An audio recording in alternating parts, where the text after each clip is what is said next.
All right, so I first want to talk about just the overall sense of the market. Why are most listings on the market right now kind of sitting rather than selling? What's your opinion of just the overall sense of the market now compared to maybe this time last year?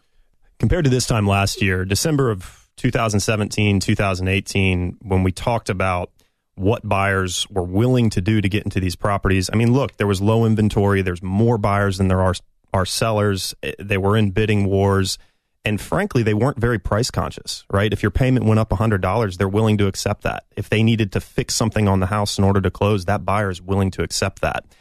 Right now, what we're facing is a much more tentative and tepid buyer, right? They're worried about a $20 increase in payment. They're worried about repairs that aren't necessarily that big of a deal. And what that leads to is a pickier buyer.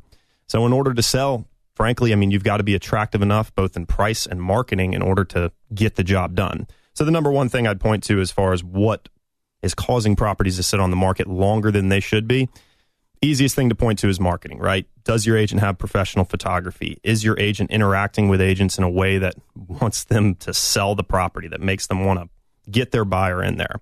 That's number one. Are they doing the things necessary online in order to generate exposure, capture interest, convert those leads, and produce a buyer for your property, right? That's about picking the right agent. Number two, look, depends on the price range you're in and how active that price range is, how much inventory is on the market, so on and so forth. But frankly, you need to be winning the price war in the beauty contest. You need to be the most attractive listing out there in the range that buyer is searching for so that they pick you first, because that's the number one way you're going to sell for the most amount of money.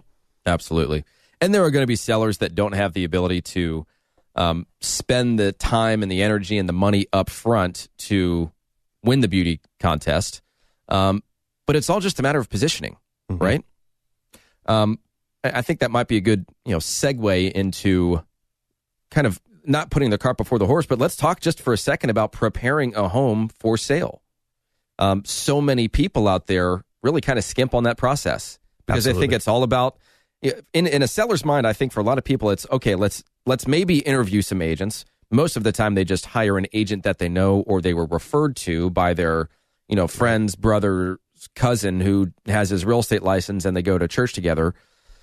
They're not taking the time to really invest the time and the money up front to create a very sellable product. They're thinking, all right, what are you going to do to sell my house and what is your commission and what am I going to walk away with? Right. So you have to expand their mind and their way of thinking a little bit. So maybe talk for just a second about the process that we go through for preparing a home to hit the market. What happens before the clock starts ticking for days on market? Absolutely. And one of the things I'd mentioned there is that I recall very, very clearly a house I sold maybe 3-4 months ago, $725,000-ish. An agent had come in and as part of the interview process told them to renovate their kitchen, paint the entire house, redo the floors. We're talking $20,000, $30,000 worth of work prior to listing it. When we talk about preparing a property for sale, you need to look at the money you're putting in versus the money you're going to get out, and that's a numbers-based conversation, right? The buyer might like a new kitchen, but are they going to give you the amount of money you put into it? Almost certainly not. So when we talk about preparing a property for sale, we want to increase curb appeal. We want to fix obvious repair issues, obvious items that would be a concern for a buyer, because a buyer always takes more money off the price for a repair versus what it actually cost, right? We're not talking about doing renovations and doing these other things, except in very specific cases. So before we get too deep into preparing property for sale, don't necessarily think we're talking about spending a ton of money. Right. When we talk about preparing the property for sale from an agent perspective, one of the biggest things we can do is pre-market the home, right? I've got several listing agreements that I'm sitting on right now that my clients are not going to be selling for the next month, 2 months, 3 months. I've got listing agreements I've been sitting on for a year or more.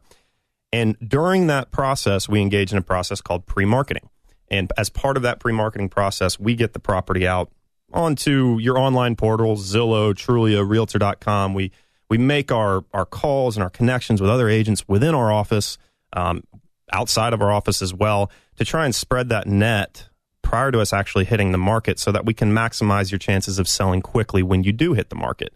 And so when we talk about preparation for for sale, it's a twofold thing. Number one, let's get the house ready. Let's get it looking sharp. Let's get it clean. Let's get it ready for buyers to come see it. And then number two, make sure during that process, during that delay, that your agent is still selling the property and not just sitting on a listing agreement in their office. Absolutely. And one of the things we do is, for folks that are curious about selling their property, we do a free pre-listing home inspection. Mm-hmm. That is a huge deal because one of the questions sellers always have is, how are you going to sell my house for more money than this other agent? What makes you worth it? What makes you better? Sure.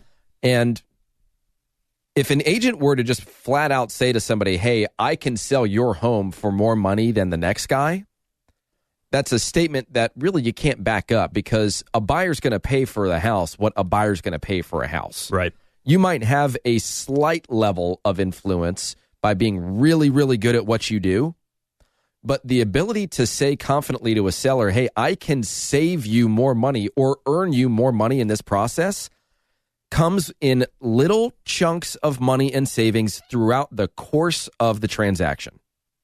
And the really good agents understand how to save a little bit here, how to save a little bit there, so that by the end of the transaction, you have saved thousands of dollars. Right. Sometimes $10,000+.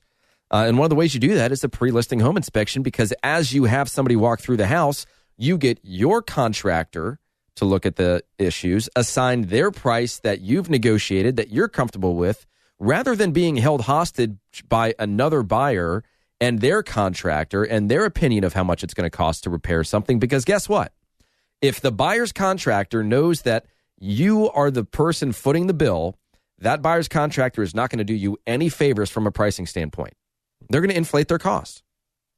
And now the buyers believe that a $4,000 problem is a $9,000 problem. And they want $12,000 off. And we see it all the time. And it's incredibly irritating. So not to get too deep down that rabbit hole, but, preparation of the home for sale. We also do a free staging consultation. We have a professional decorator designer come in. We're about to sell a home on Daniel Island, and they had an incredible amount of stuff in their house. And it wasn't because they were hoarders and anything like that. They were in the process of moving. We had the stager walk through. I saw the photos yesterday. It is incredible what that house looks like with the direction of a stager. That house will sell, and it will sell in probably a few weeks. I guarantee it. That's just a great-looking house. But that's something that we do as well. And it's not like we're asking folks to spend a ton of money. We're using the things inside their home. We're decluttering. We're suggesting some repairs here and there. Very rarely does it, get past a few $100. In fact, when we talk about preparing a home for sale, one of the biggest recommendations I would make is that you begin your interview process sooner rather than later. Begin the process of talking to agents months ahead of when you plan to sell. Because part of what the agent needs to do for you is they need to go through these items with you. They need to go through the repairs versus the renovations. They need to go through the services that they offer, where the market is, when the best time to sell is.